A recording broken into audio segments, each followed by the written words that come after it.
esta última oportunidad. Y felicitaciones a los que salieron muy bien. Vamos a mirar el rostro para hacer una oración. Oremos. Señor, damos gracias por la vida, por este nuevo día que nos permites. Y ahora, Señor, en esta clase, bendíganos de nuestra sabiduría y que podamos aprender esta clase que pueda quedarse, ¿no? para un futuro poder utilizarla también. Se lo pedimos en Cristo Jesús. Amén. Bueno, vamos a hablar de la regulación de la respiración. Hemos estado hablando en varias clases cómo el organismo es capaz de mantener ese equilibrio de los niveles de oxígeno y de CO2. Pero no solamente el pulmón juega parte de esa regulación, no solamente la hemoglobina, ¿verdad?, transportando ahí al oxígeno, sino también existen otros mecanismos desde el punto de vista neurológico y otros desde el punto de vista del pulmón que van a permitir que se dé ese equilibrio.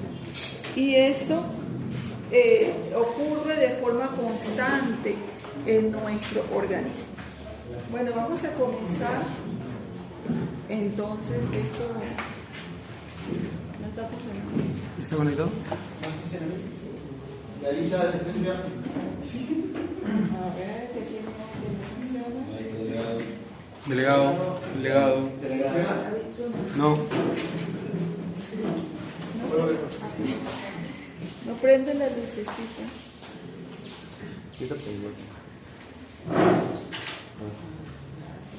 Está bien, ¿no?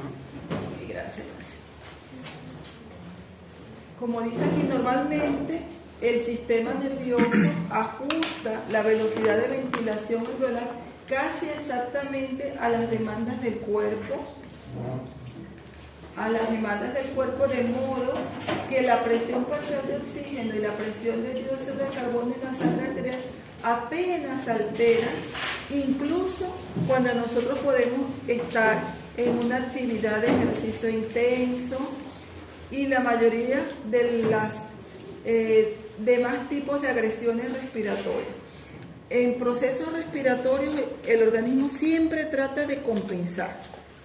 Pueda que falle la compensación porque, bueno, el proceso infeccioso es muy severo, hay mucha lesión pulmonar, etcétera, pero siempre se trata de tener este equilibrio y nosotros no nos damos cuenta de que el organismo está haciendo todo esto. La regulación del intercambio gaseoso es posible porque la ventilación es controlada rigurosamente. Eso que para nosotros es algo normal, que ni le prestamos atención y que solamente quizás lo hacemos consciente cuando falla, ¿no? Cuando sentimos algo o cuando estamos enfermos, quizás allí sí valoramos cómo respiramos y nos damos cuenta que algo está pasando. Pero de forma normal existe una rigurosa vigilancia, regulación de nuestro sistema. Y vamos a tener entonces 3 elementos básicos del sistema de control respiratorio.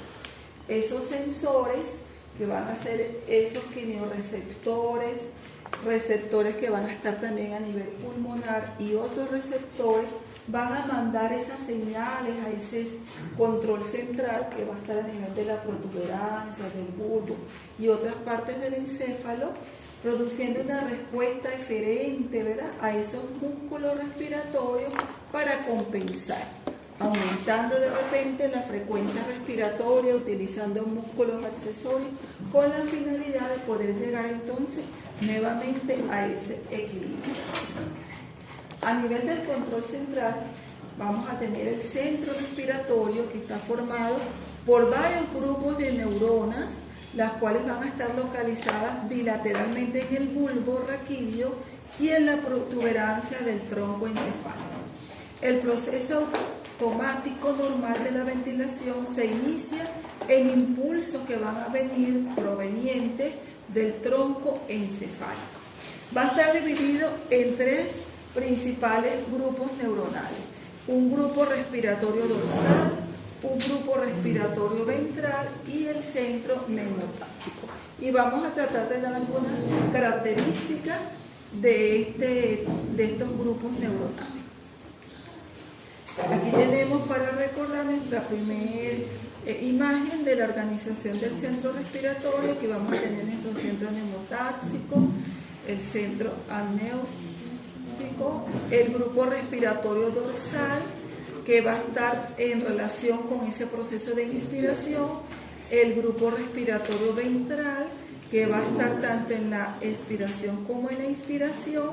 Vamos a tener nuestras vías motoras respiratorias, allí nuestro vago y el glosofaringeo como los pares craneales involucrados, y vamos a ver cómo va a existir entonces un momento que esto puede ser inhibido dependiendo a la necesidad de nuestro organismo.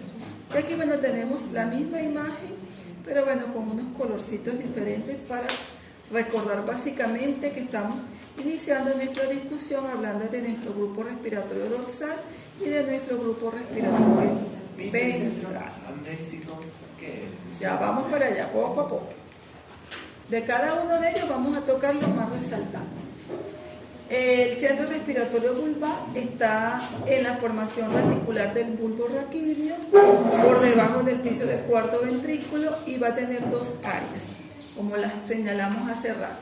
Un grupo de región dorsal, que es el grupo respiratorio dorsal, donde su mayor función va a estar en la regulación de la inspiración, propiedad de producir descargas periódicas intrínsecas que dan el ritmo básico de la ventilación. Entonces, ese ritmo que nosotros utilizamos para respirar va a estar controlado por este grupo de neuronas.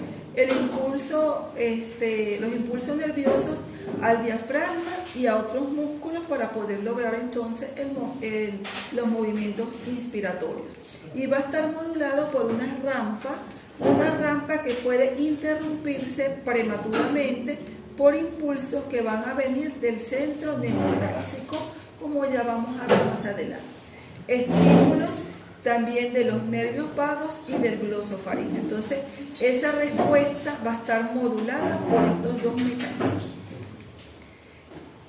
La señal inspiratoria es una señal de rampa que tiene unas características que deben de recordar porque es pregunta de examen.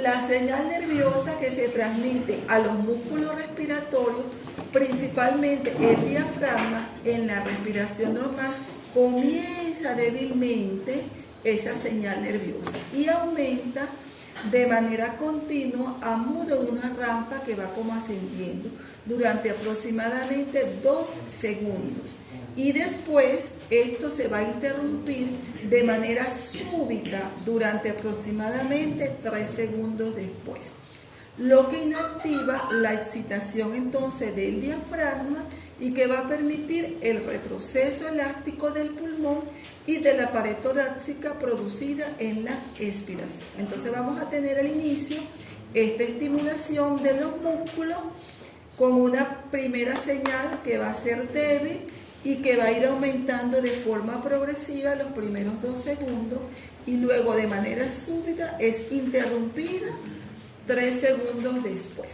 Después comienza una nueva señal inspiratoria para otro ciclo. Y así estamos entonces en el ciclo inspiratorio y luego en el ciclo expiratorio. Se controla la rampa con 2 características. Control de la velocidad del aumento de la señal de la rampa, que va a estar dada por la expiración forzada. La rampa va a subir rápidamente, se llenan rápidamente los pulmones. Hay momentos, ¿verdad?, que nosotros de forma automática podemos aumentar nuestro ritmo, ¿verdad? Sí. Si yo quiero, ¿verdad? Yo puedo aumentar mi ritmo, pero hay momentos que el organismo va a mandar una señal para que la inspiración se dé de forma más rápida, ¿no? Porque así lo necesita el organismo. Y va a haber un control del punto limitante en el que se interrumpe súbitamente la rampa. Entonces a este nivel también va a haber un control, una limitación. Y va a estar controlando entonces la frecuencia respiratoria. Cuanto antes se interrumpa la rampa, menor será la duración de la inspiración.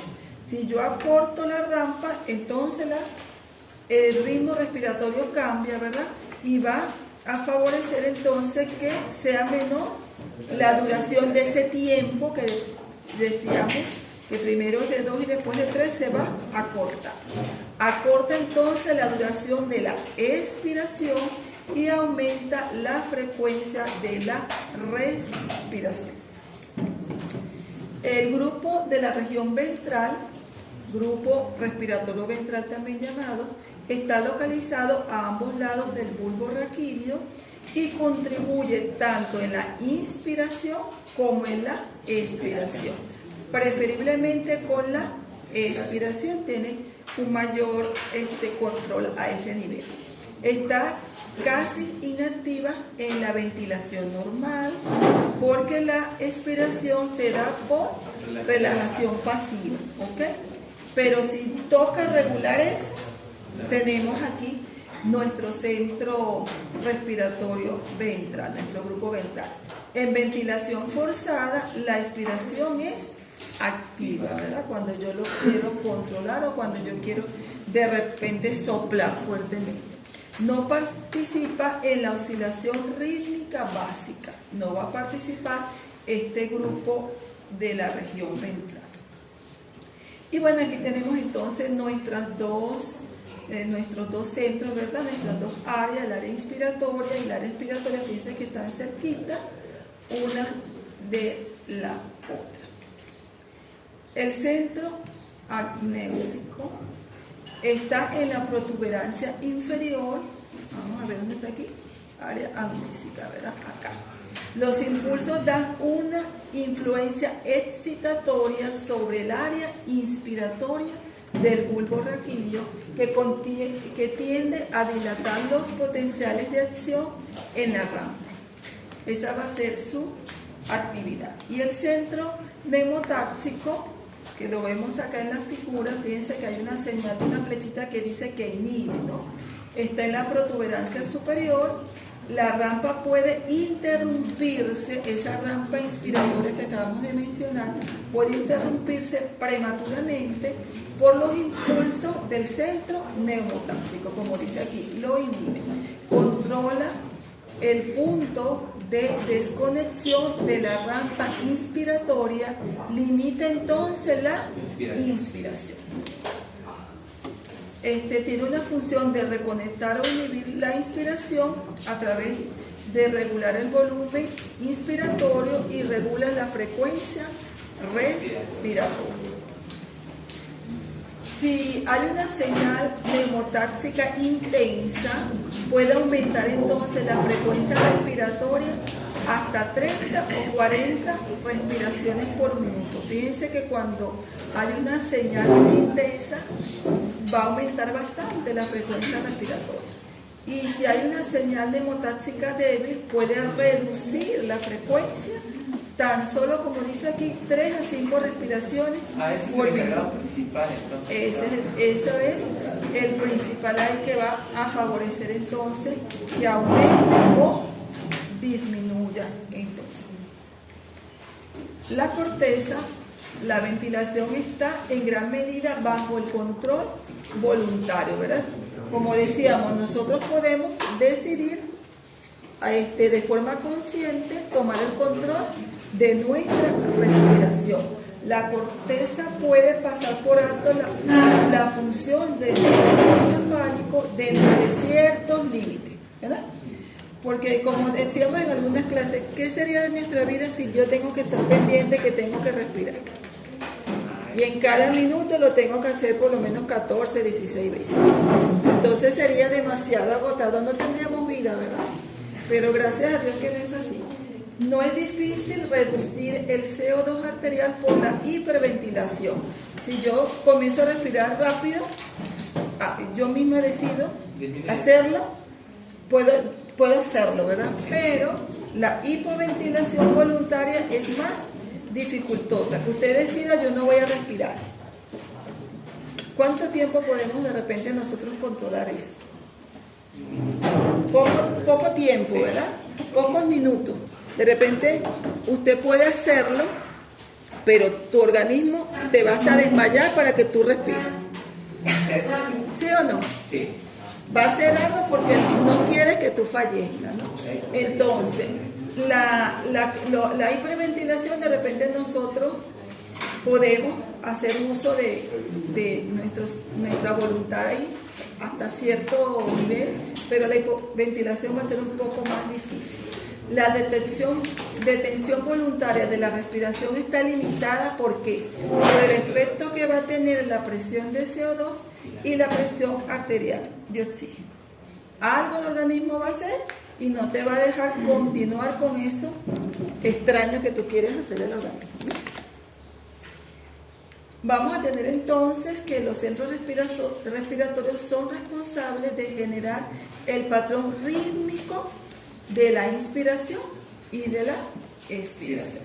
Están localizados en el bulbo raquídeo y en la protuberancia y reciben señales de los quimiorreceptores del pulmón y de otros receptores y de la corteza. Sus eferencias más importantes son los nervios frénicos. Entonces ahí podemos concluir en esta primera parte de la clase. Y nuestros efectores, ya conocidos, ¿verdad? Nuestros músculos ventilatorios, el diafragma, los intercostales, los abdominales y músculos accesorios como el esternocleidomastoideo. Es importante que actúen cordialmente. ¿Qué tal si los músculos inspiratorios quieren hacer la función de los expiratorios en el ciclo respiratorio? Sería una locura, ¿verdad? Ellos son organizados y se tratan de forma cordial. Te toca a ti, avanza, me toca a mí, listo, ¿verdad? Pienso que hay ahí algo de control interesante. Pero la descoordinación, ¿qué podría pasar? En un pequeño puede causar la muerte súbita y a veces no se explica porque ciertos bebés de repente los consiguen muertos porque se paró, falló este sistema y dejaron de respirar y no se explica todavía por qué lo hacen.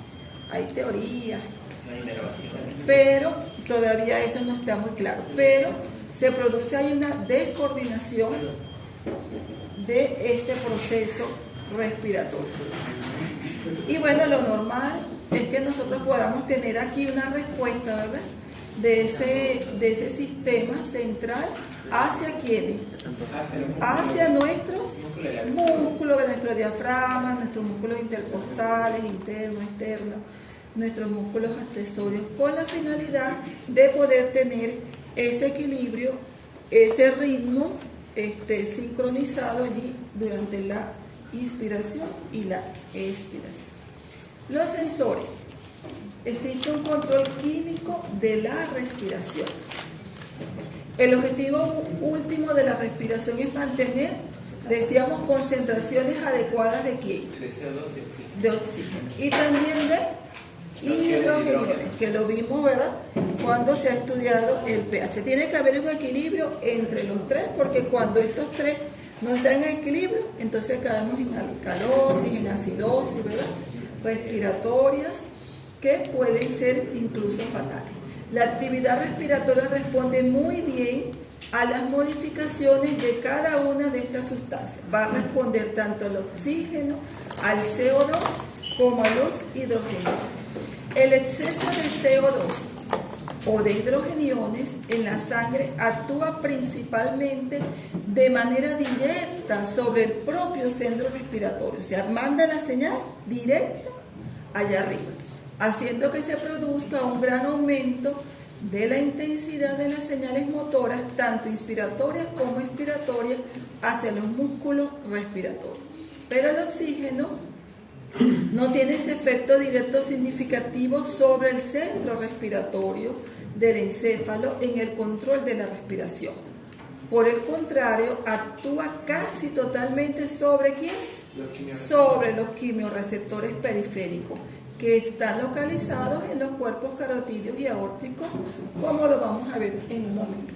Y estos quimiorreceptores, a su vez, van a transmitir la señal nerviosa adecuada al centro respiratorio para controlar entonces la respiración. Tienen diferentes mecanismos de señal, pero yo pienso que están bastante bien sincronizados, desarrollados, ¿verdad? Para que actúe uno o actúe el otro. pero este también actúa de forma rapidito también. Los quimiorreceptores centrales. Entonces un quimiorreceptor es un órgano receptor que va a responder a cambios de la composición química de la sangre u otro líquido. Los más importantes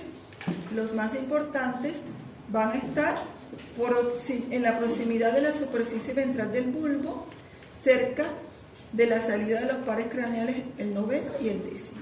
Y actúan cuando hay elevación de hidrogeniones o de CO2 y estimulan entonces la ventilación. Aquí tenemos un ambiente de los quimiorreceptores centrales. Aquí tenemos nuestros quimiorreceptores, aquí tenemos el líquido cefalorraquídeo, el cráneo, los vasos sanguíneos y la barrera. Entonces nos dice aquí que se hallan esos quimiorreceptores bañados por el líquido extracelular, que sería el líquido extracelular. Todo esto va a estar alrededor de mis quimiorreceptores del encéfalo, a través del cual el CO2 se difunde fácilmente desde los vasos sanguíneos hacia el líquido cefalorraquídeo. Entonces nuestro CO2 va a difundir fácilmente. El CO2 reduce el pH del líquido y de ese modo estimula al quimiorreceptor. Los iones de hidrogeniones y bicarbonatos no pueden atravesar con facilidad la barrera hematoencefálica, pero el CO2, como dijimos, difunde fácilmente. Y aquí tenemos, aunque nuestro CO2 tiene poco efecto directo sobre la estimulación de las neuronas en las zonas que van a ser quimios sensibles, tiene un efecto indirecto potente. ¿Por qué? Porque él va a conseguir este efecto reaccionando ¿con quién? Con el agua y formando que luego, y esto entonces sí va a ser una estimulación, ¿verdad? Los iones hidrógenos tienen un efector estimulación directo, potente sobre la respiración a nivel de nuestros quimiorreceptores centrales. Muy bien. A nivel central, entonces, el líquido cefalorraquídeo se halla separado de la sangre por la barrera hematoencefálica, impermeable entonces al hidrogenión y al bicarbonato. El CO2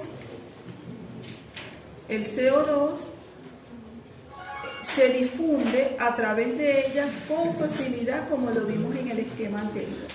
Si la presión del CO2 va a aumentar, el CO2 difunde al líquido. Esto regula entonces el pH del líquido cefalorraquídeo.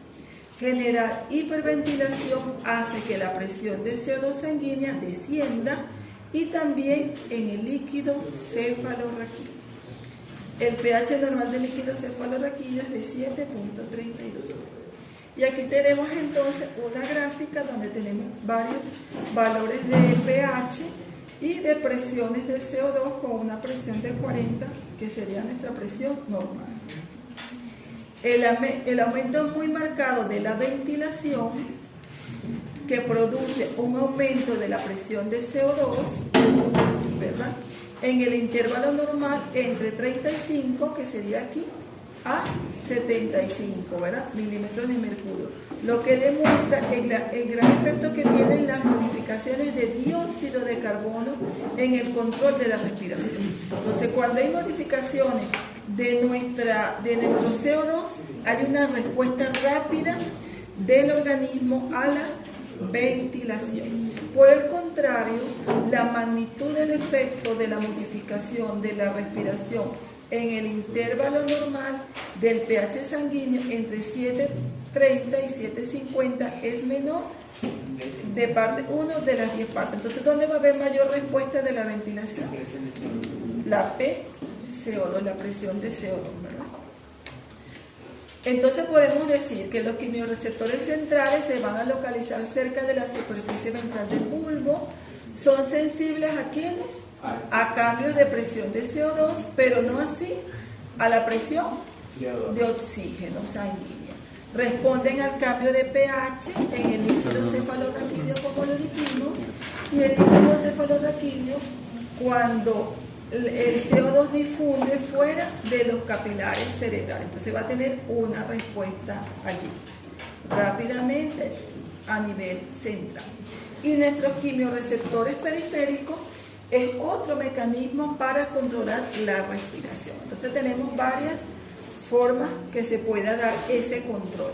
Hay receptores químicos nerviosos especiales denominados quimiorreceptores en varias zonas fuera del encéfalo. Son responsables importantes para detectar modificaciones de ¿qué? De oxígeno de la sangre, aunque también responden en menor grado a las modificaciones de la concentración de CO2 y de iones hidrógenos, porque aquí va a estar en el control central, ¿no?, de los quimiorreceptores centrales. Los quimiorreceptores van a transmitir señal nerviosa al centro respiratorio del encéfalo para contribuir a la regulación de la actividad respiratoria cuando hay alteraciones de nuestro oxígeno. Entonces vamos a tener nuestros quimiorreceptores periféricos dentro de nuestros cuerpos carotídeos y nuestros cuerpos aórticos. En los cuerpos carotídeos van a estar en la bifurcación de ambas arterias aórticas comunes, ahí van a estar los más importantes. Sus fibras aferentes pasan a través de los nervios de Henle hacia los nervios glosofaringeos y posteriormente a la zona respiratoria dorsal del bulbo raquídeo, y ahí se manda entonces la señal. Y los cuerpos aórticos, por encima y por debajo del callado aórtico, sus fibras nerviosas aferentes pasan a través de los vagos y también a la zona respiratoria vulvar dorsal, mandando también la señal respectiva. Y aquí tenemos entonces nuestros cuerpos carotídeos en la bifurcación y nuestros cuerpos aórticos. Control respiratorio por los quimiorreceptores periféricos de los cuerpos carotídeos y aórticos. La mayoría de los quimiorreceptores están ¿en dónde? En los cuerpos carotídeos. Sin embargo, hay también algunos en los cuerpos aórticos. Cada uno de los cuerpos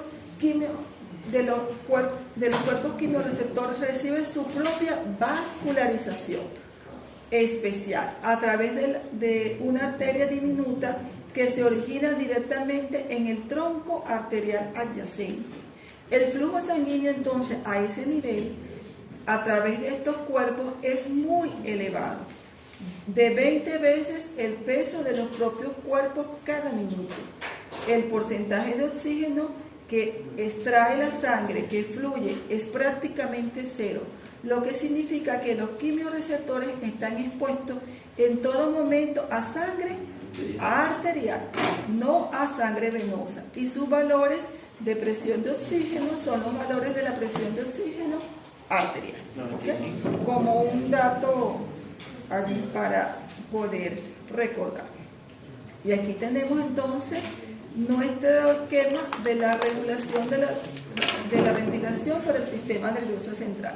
Entonces vamos a tener estímulos a nivel del bulbo raquídeo por quimiorreceptores carotídeos aórticos y por quimiorreceptores del bulbo, que van a dar una información, una señal allí para que éste dé una respuesta automática a nivel de la médula, y allí venga entonces lo que el organismo tiene que hacer para lograr controlar lo que está pasando, aumentando la frecuencia respiratoria.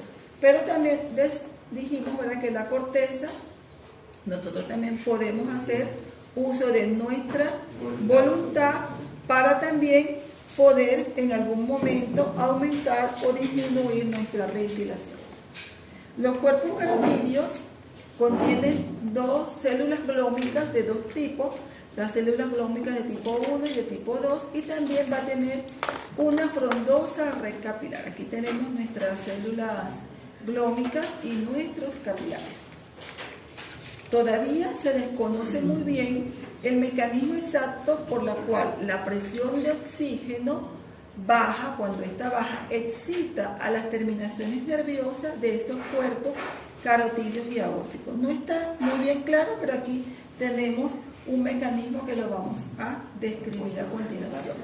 Estos cuerpos tienen muchas células muy características de aspecto glandular, denominadas células glómicas, que establecen sinapsis abiertas o indirectamente sobre las terminaciones nerviosas. Las evidencias actuales sugieren que estas células actúan como quimioreceptores y después estimulan las terminaciones nerviosas. Las células glómicas tienen canales de potasio sensibles ¿a qué? Al oxígeno, que son inactivados cuando los valores sanguíneos de presión de oxígeno disminuyen de forma importante. Entonces ahí, de esta manera, esas células se convierten en quimioreceptores. Esta inactivación provoca la despolarización de las células, lo que a su vez va a permitir que se abran los canales de calcio inactivos por el voltaje y aumenta la concentración intracelular del ion calcio. Este incremento del ion calcio va a estimular la liberación de neurotransmisor que activa las neuronas aferentes que envían señales al sistema nervioso central y estimula la respiración. Aunque estudios no están muy claros, nos dicen que los principales neurotransmisores podrían ser la dopamina y la acetilcolina. Pero investigaciones más recientes sugieren que el neurotransmisor excitador clave liberado por las células glómicas del cuerpo carotídeo podría ser el triptófano de adenosina. Y aquí tenemos entonces nuestro esquema para recordar lo que estaba escrito en el texto.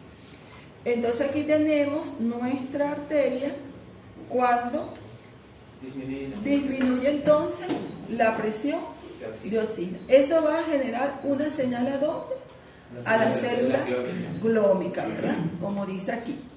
¿Las dos? Cuando, las dos. Bueno, especifica las células glómicas, pero la 2 es la que va a estar allí con mayor respuesta. Cuando el valor de la presión de oxígeno disminuye por debajo de 60, que recuerden que ese es nuestro valor de referencia de normalidad, los canales de potasio, ¿qué va a pasar con los canales de potasio? Se cierra, se inactiva y provoca despolarización de la membrana, permitiendo que entre ¿quién? Ion calcio. El ion calcio. Y este ion calcio a nivel de la célula glómica, ¿qué favorece? Aumenta favorece la estimulación de ¿qué? De la liberación de los neurotransmisores, ¿verdad? Probablemente el más importante dice aquí que es el ATP. Activando así entonces estas fibras aferentes y mandando entonces la señal al sistema nervioso central.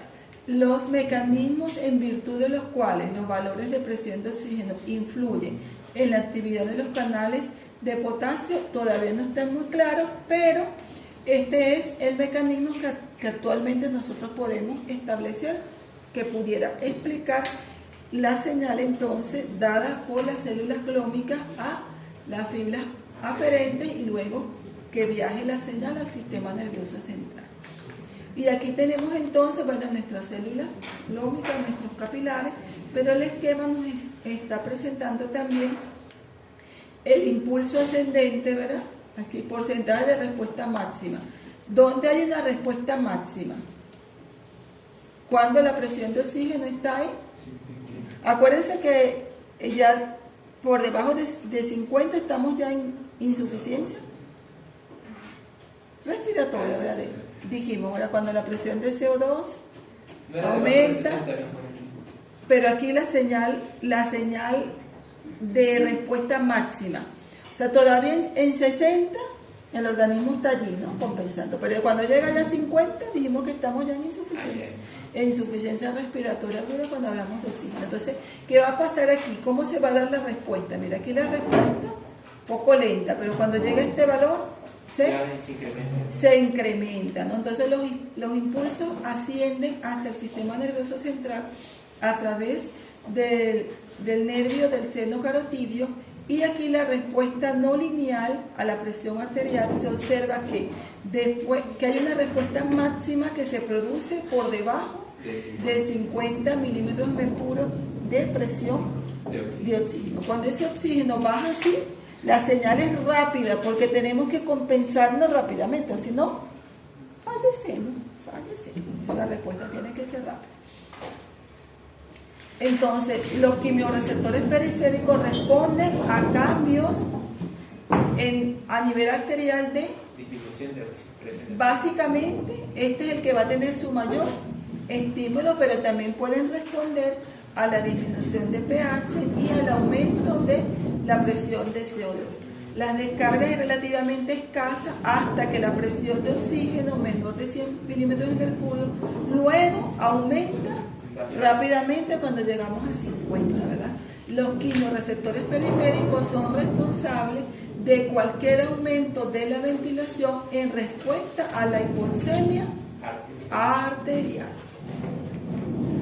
La respuesta a los cambios de CO2 es mucho menos importante dada por los quimiorreceptores, ¿verdad? Periféricos, pero sí es rápida por nuestros quimiorreceptores centrales, como ya lo vi. Los cuerpos carotidios, pero no los aórticos, responden a la caída del pH. Entonces, estos van a responder a la caída de pH, pero los aórticos no lo van a hacer. Entonces, podemos decir que los quimiorreceptores periféricos están localizados en los cuerpos carotidios y aórticos y responden al descenso de la presión de oxígeno arterial y al aumento más o menos ahí parcial, ¿verdad?, de la presión de CO2 y de los hidrogeniones. Y ellos van a tener una respuesta rápida cuando la presión de oxígeno baja por debajo de 50. Y aquí tenemos entonces esto a todos nuestros chicos que tienen su 20 en inglés. Bueno, no van a tener problemas en traducir todo esto, pero bueno, los que no lo tenemos, hay una traducción un poco sencilla de qué es lo que está pasando para poder llegar a lograrse entonces esto. Tenemos que una ventilación inadecuada para las necesidades corporales puede disminuir la presión de oxígeno y o elevar la presión de CO2 de la sangre, ¿verdad? Siempre estamos en equilibrio, pero puede haber una ventilación inadecuada. La disminución de la presión de oxígeno de la sangre afecta a quienes, a los quimiorreceptores de los cuerpos carotidios y aórticos, y la presión de CO2 elevada de la sangre y del líquido cefalorraquídeo afecta a quién, a los quimiorreceptores centrales. Los impulsos de los cuerpos carotidios y aórticos llegan al centro respiratorio, llegan acá, al centro respiratorio a través de los nervios glosofaringeo y vago. Que no se confundan con estas preguntitas.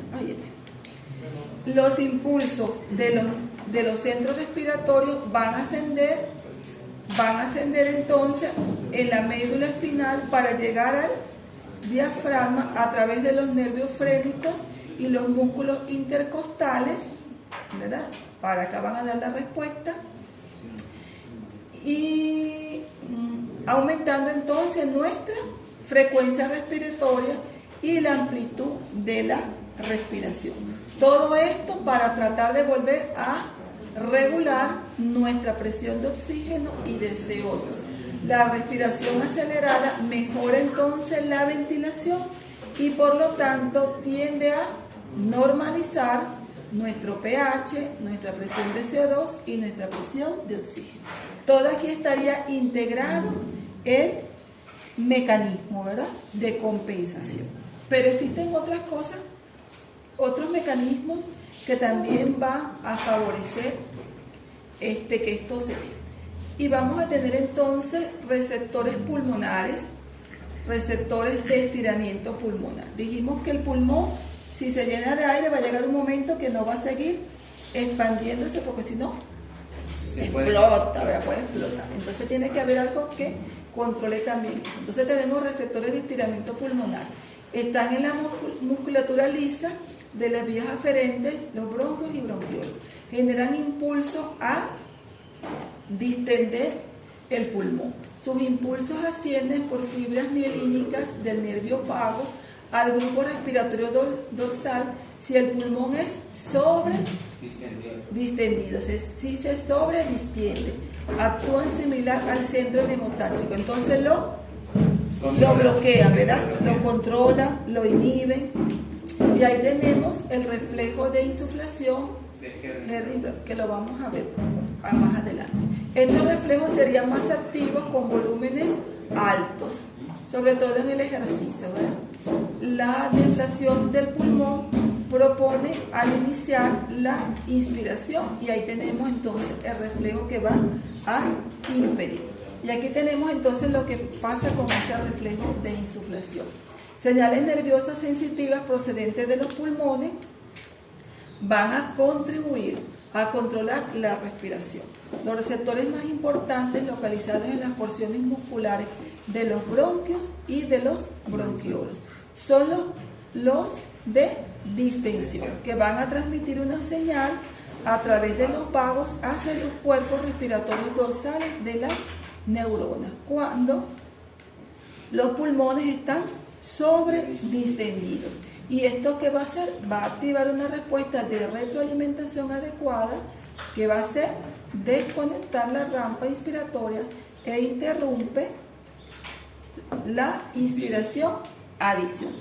Y de esta manera se logra también controlar y evitamos entonces la insuflación excesiva del pulmón. Entonces tenemos no solamente estos primeros mecanismos, sino que tenemos también otros reflejos. Aquí tenemos receptores de irritación. Cuando de repente usted está ante la exposición de gases nocivos, humo, cigarrillos, polvo, incluso el aire frío, usted tiene respuesta, ¿cierto? Sí.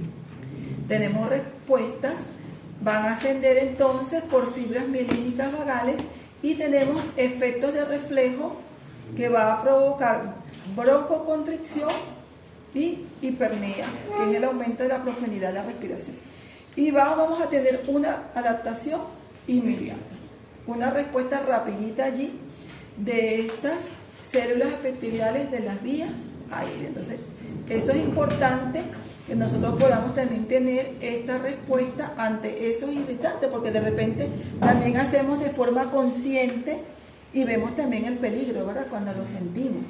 Si de repente yo empiezo a toser, a respirar diferente, a estornudar, ya de forma consciente yo tengo que buscar en mi entorno qué está pasando. Entonces puede que haya un incendio y yo no me haya dado cuenta, ¿verdad? Pero eso me va a hacer darme cuenta y también hacer otros mecanismos de huida, etc. Tenemos receptores J, que son terminaciones de fibras C amielínicas, también llamados justas capilares o J. Se ubican en las paredes alveolares próximas a los capilares. Entonces lo tenemos aquí en las paredes alveolares. Los impulsos van a ascender por fibras amielínicas de conducción lenta del nervio vago y originan ventilación rápida superficial. Pásame la asistencia. Estas dos chicas no tienen asistencia. ¿Dónde está la lista? Por acá. Háganmela llegar. El delegado. Y son activados por ingurgitación de los capilares pulmonares y aumento del volumen del líquido intersticial en la pared alveolar. Entonces, de esta manera, estos receptores J van a ser estimulados. Y vamos a tener fibras C bronquiales. ¿Las receptores J por qué eran estimuladas?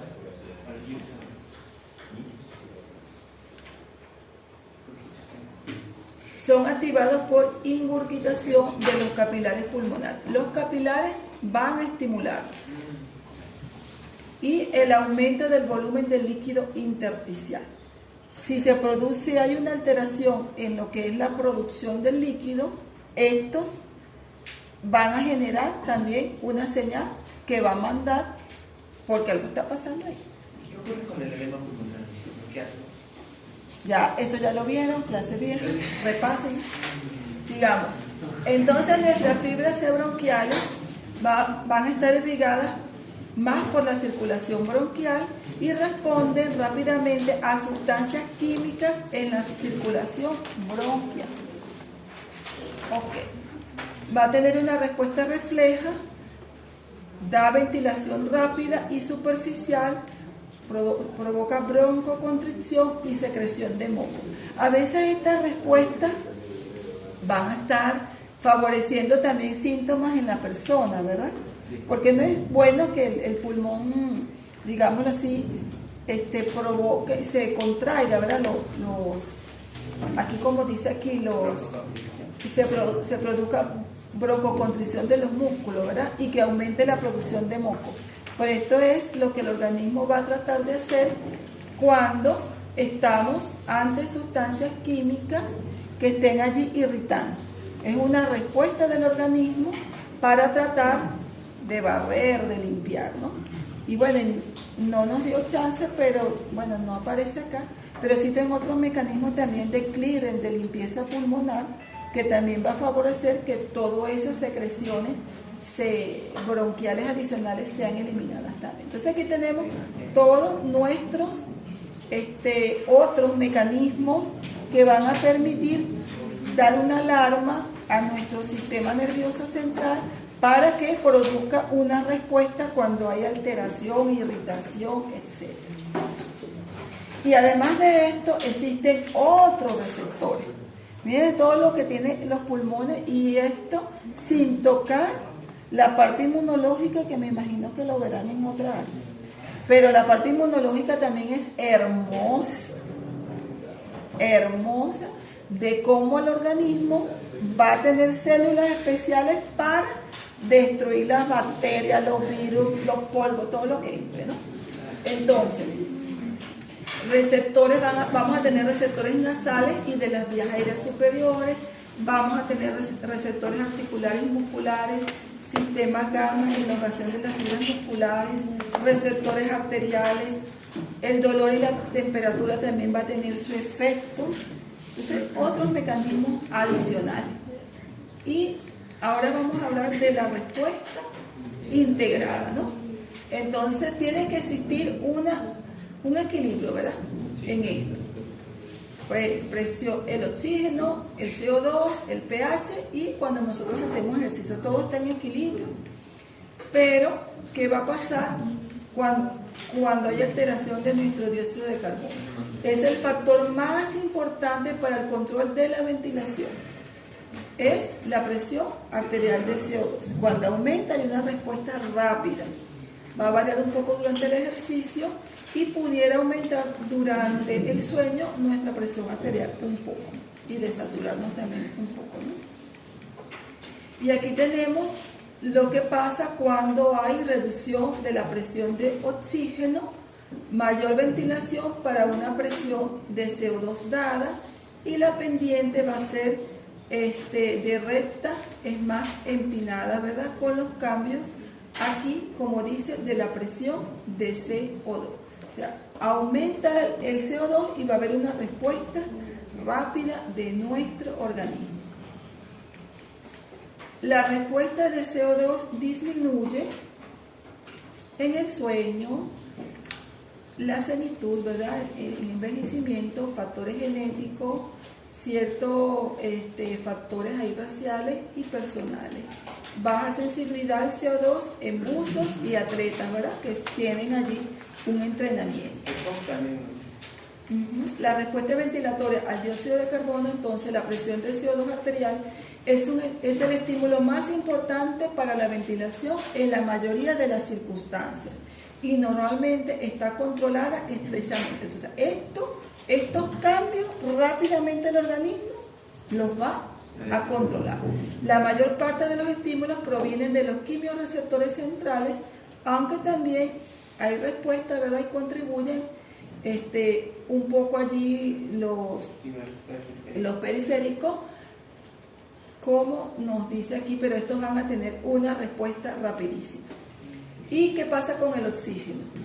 Con presión arterial de CO2 baja y presión alveolar, ¿verdad? De oxígeno, se puede reducir hasta 50. Entonces ya después de ese valor un oxígeno por debajo de 50, va a haber una elevación importante de la ventilación. Ahí ya el organismo tiene que actuar rápidamente. Los efectos combinados de ambos son mayores a la suma de cada uno por separado. Entonces, ¿qué es lo que vemos nosotros?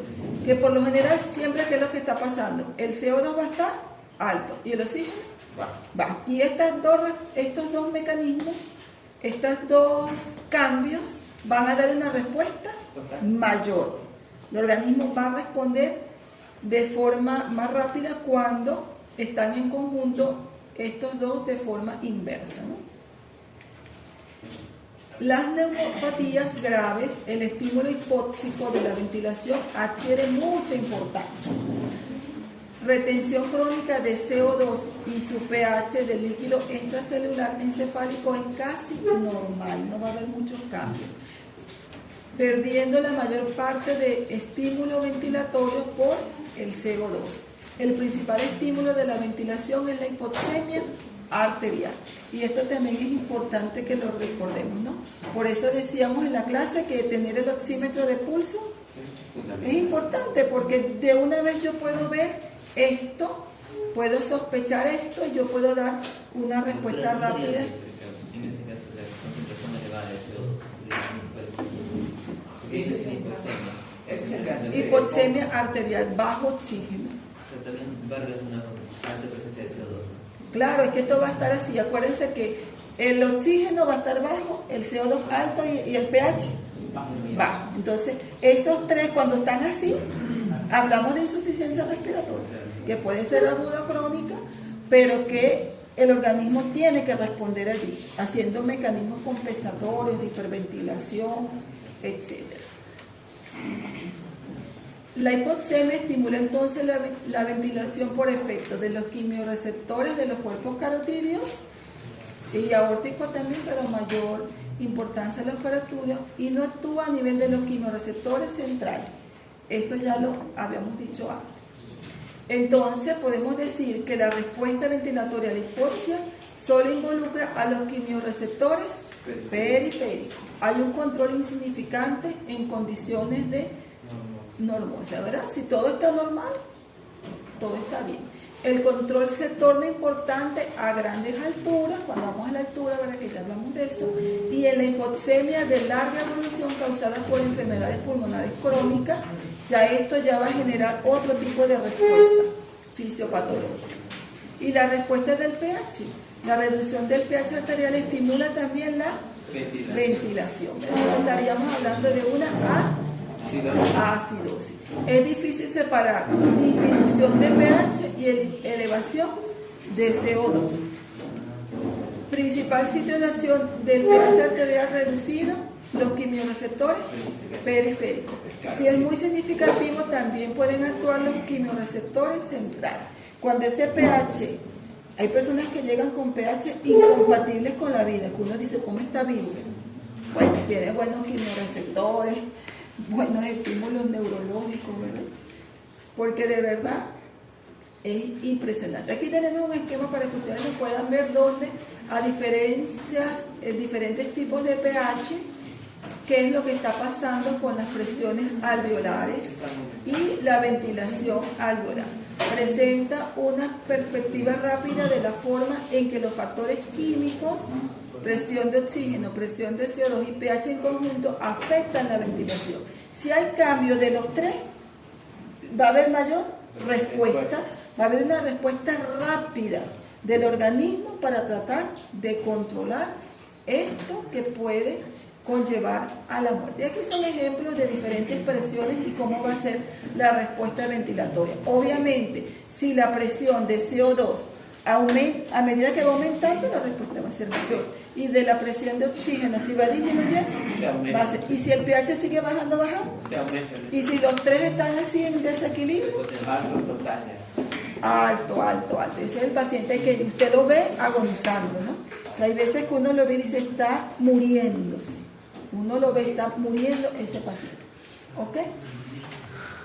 Y durante el ejercicio ya hemos dicho en varias clases que también existe un equilibrio, ¿verdad? A menos que nosotros sobrepasemos nuestra capacidad y ya nuestro ácido láctico empieza ahí a tener un problemita. Entonces, durante el ejercicio intenso, el consumo de oxígeno y la formación de CO2 pueden aumentar hasta 20 veces. Sin embargo, el deportista sano, la ventilación alveolar habitualmente aumenta casi exactamente en paralelo al aumento del nivel del metabolismo de oxígeno, porque ya es una persona que está adaptada, ¿verdad? La presión de oxígeno, del CO2 y el pH en la sangre arterial se mantienen casi exactamente normal, sin cambios por mecanismos de compensación. Y aquí ustedes los pueden ver a ejercicio moderado y intenso. Fíjense que no se sale mucho de esos rangos de normalidad. Y entonces aquí les dejo una tarea. Una tareita que va a salir 2 preguntas para su examen de cuarto parcial. Sí, de ahí van a salir 2 preguntas de leerse otros factores que influyen en la respiración. ¿Ok? Listo. Muchas gracias. Gracias.